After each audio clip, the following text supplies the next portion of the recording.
अंदर में जो है से घोटाले और उन घोटालों के माध्यम से विकास के पैसे का बंदरबाट, लूट, कोई विकास नहीं। इसलिए जनता जो है से यहां से पलायन कर रही थी, जनता यहां से भाग रही थी और अपराध चरम पर था।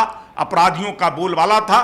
भ्रष्टाचारी और अपराधी यही उस समय शासन कर रहे थे और उसके संरक्षक लालू यादव, राबड़ी देवी की ये सरकार बनी हुई थी और बाकी आम जनता जो इंसान थे, जो जीवन यापन करने वाले, मेहनत करने वाले, मेहनतकश लोग, वो त्राहिमाम कर रहे थे। वो बेचारे जो है से कहीं गुहार लगा भी नहीं सकते थे। कोई सुनवाई नहीं होती थी, थानों के अंदर में कोई मुकदमा नहीं होता था। किसी की हत्या हो जाए, अपहरण हो जाए, लूट हो जाए, डकैती हो जाए, कोई घटना हो जाए, कोई कार्रवाई नहीं और कहीं कोई सुनवाई नहीं।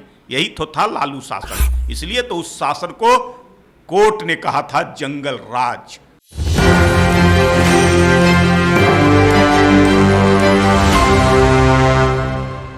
नमस्कार, मैं नंदन, आप देख रहे हैं एक न्यूज़ 24। देखिए, बिहार की अगर बात करें तो 5 दिनों में 3 पुल बिहार में ध्वस्त हो चुके हैं। मोतिहारी, सिवान और अररिया।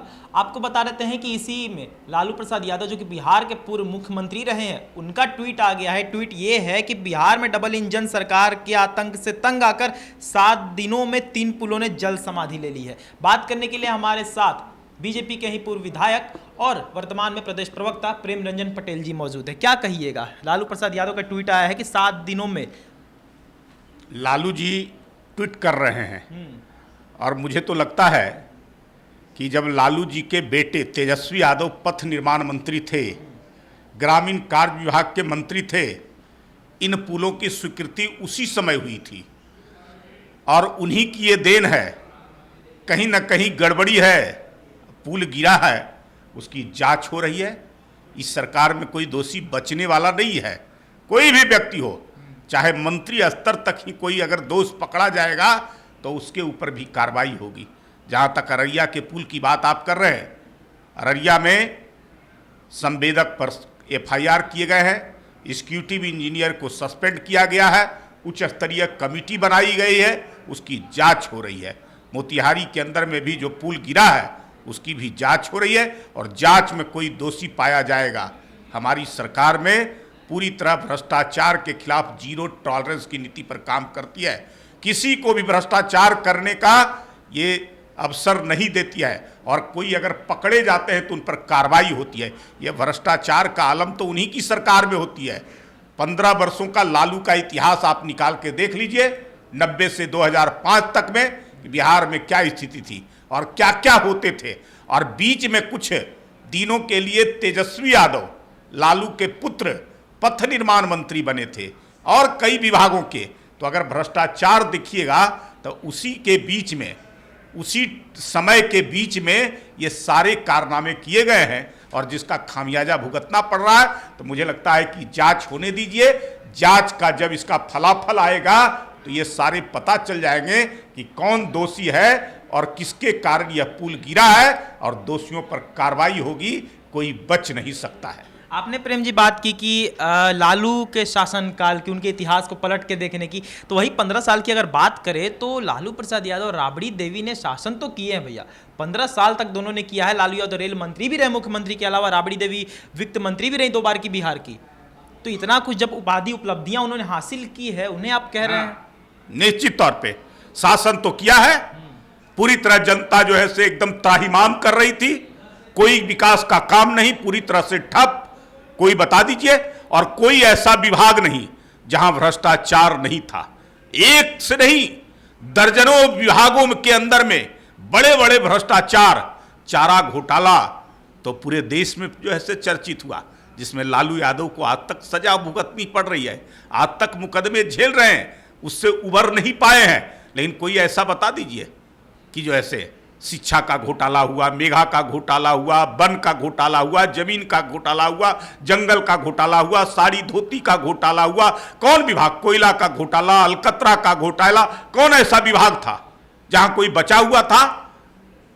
हर विभाग के अंदर में जो है से घोटाले और उन घोटालों के माध्यम से विकास के पैसे का बंदरबाट, लूट, कोई विकास नहीं। इसलिए जनता जो है से यहां से पलायन कर रही थी, जनता यहां से भाग रही थी और अपराध चरम पर था। अपराधियों का बोलबाला था। भ्रष्टाचारी और अपराधी यही उस समय शासन कर रहे थे और उसके संरक्षक लालू यादव, राबड़ी देवी की ये सरकार बनी हुई थी और बाकी आम जनता जो इंसान थे, जो जीवन यापन करने वाले, मेहनत करने वाले, मेहनतकश लोग, वो त्राहिमाम कर रहे थे। वो बेचारे जो है से कहीं गुहार लगा भी नहीं सकते थे, कोई सुनवाई नहीं होती थी, थानों के अंदर में कोई मुकदमा नहीं होता था, किसी की हत्या हो जाए, अपहरण हो जाए, लूट हो जाए, डकैती हो जाए, कोई घटना हो जाए, कोई कार्रवाई नहीं और कहीं कोई सुनवाई नहीं। यही तो था लालू शासन। इसलिए तो उस शासन को कोर्ट ने कहा था जंगल राज। तो वही जंगल राज की पुनरावृत्ति अब बिहार की जनता नहीं होने दे, इसलिए उनके ऊपर विश्वास और भरोसा नहीं कर रही है। लालू लाख जो ऐसे कटाक्ष कर ले, लाख ट्वीट कर ले, लाख सरकार के ऊपर आरोप लगा ले, लेकिन बिहार की जनता उनको जान चुकी है, समझ चुकी है। बिहार की जनता उनके किसी झांसे में ना आई है और ना आने वाली है आगे। तेजस्वी यादव आभार यात्रा निकाल रहे हैं, बिहार के विभिन्न जिलों में जाएंगे, जाकर यात्राएं निकालेंगे, कारगर साबित हो सकता है विधानसभा इलेक्शन? कोई फायदा नहीं भाई। 2020 में भी वो सपना देख रहे थे बिहार के मुख्यमंत्री बनने का, बड़े बड़े वायदे किए थे लोगों को जो है से नौकरी देने का, लेकिन उसके बावजूद भरोसा नहीं हुआ, किसी को विश्वास नहीं हुआ उनके ऊपर, इसलिए कि उनका पिछला जो कारनामा था, 15 वर्षों का इतिहास और क्षणिक कुछ दिनों का, वो भी जो ऐसे उन लोगों ने, बिहार की जनता ने देखी थी, इसलिए उनके ऊपर भरोसा नहीं किया। और जब लालू रेल मंत्री थे, रेल मंत्री रहते लैंड फॉर जॉब का मामला, जिसका मुकदमा चल रहा है, जिसमें नौकरी लोगों को दिया गया और नौकरियों के बदले में जमीन लिया गया, मकान लिया गया, पैसा लिया गया, कई सारे जो ऐसे कारनामे, और उसमें सब तेजस्वी के नाम से, तेज प्रताप के नाम से, मीसा भारती के नाम से, हेमा के नाम से, उनके रागनी के नाम से, उनके पूरे परिवार के नाम से।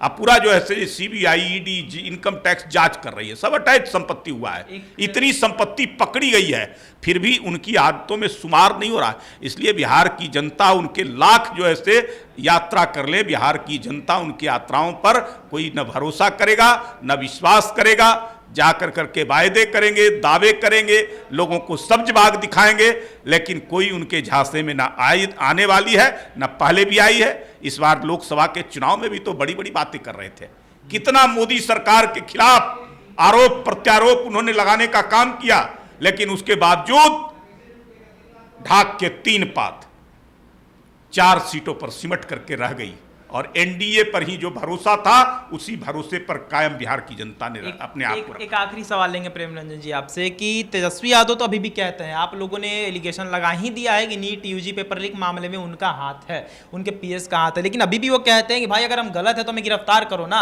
आरोप क्यों लगा? अरे भाई जांच हो रही है ना, और जांच में सारे पता चल जाएंगे।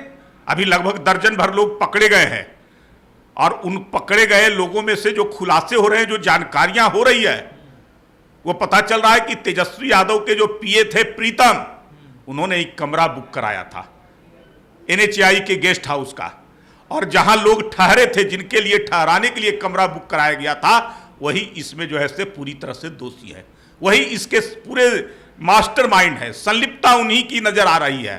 तो जो ऐसे सिकंदर यादवेंदु जो उनके नजदीकी हैं, खास कर करके अनुराग यादव, ये तमाम लोग जो है से, तो जांच हो रही है, पकड़े गए हैं, उन लोगों ने जो है से इस जुर्म को कबूल भी किया है, और आने वाले समय में वो पूरी तरह से जांच जब हो जाएगी तो ये पता चल जाएगा कि पर्दे के पीछे से कौन है, इसका मास्टरमाइंड कौन है, जो अब तक इन सभी कार्यों का अंजाम देते रहे हैं और बच्चों के भविष्य को बिगाड़ते रहे हैं। उन पर कार्रवाई होगी, सख्त कार्रवाई होगी, ताकि आगे जो है से भविष्य में कोई हमारे बच्चों के भविष्य के साथ खिलवाड़ न कर सके। देख सकते हैं प्रेम रंजन पटेल जी हमारे साथ मौजूद है, खासा हमने इनसे बातचीत की। सबसे पहले आपको बता देते हैं कि आभार यात्रा जो तेजस्वी यादव बिहार के तमाम जिलों में जाकर 15 अगस्त के बाद निकालने वाले हैं, कितना कारगर साबित होगा विधानसभा इलेक्शन के लिए। दूसरा हमारा सवाल था नीट यूजी पेपर लीक के मामले को लेकर, जिस तरीके से तेजस्वी यादव पर आरोप प्रत्यारोप लगते रहते हैं, उन्होंने साफ कहा है कि अगर हम गलत हैं तो हमें पकड़ो, बोलो मत। प्रेम रंजन पटेल जी से हमारी क्या बातचीत हुई, इन्होंने क्या कुछ कहा, विजुअल में देख सकते हैं। तो ये थी आज की रिपोर्ट, बाकी ऐसे और तमाम खबरों के लिए हमारे साथ बने रहो, देखते हैं न्यूज़ 24। मैं नंदन अपने सहयोगी करण के साथ, धन्यवाद।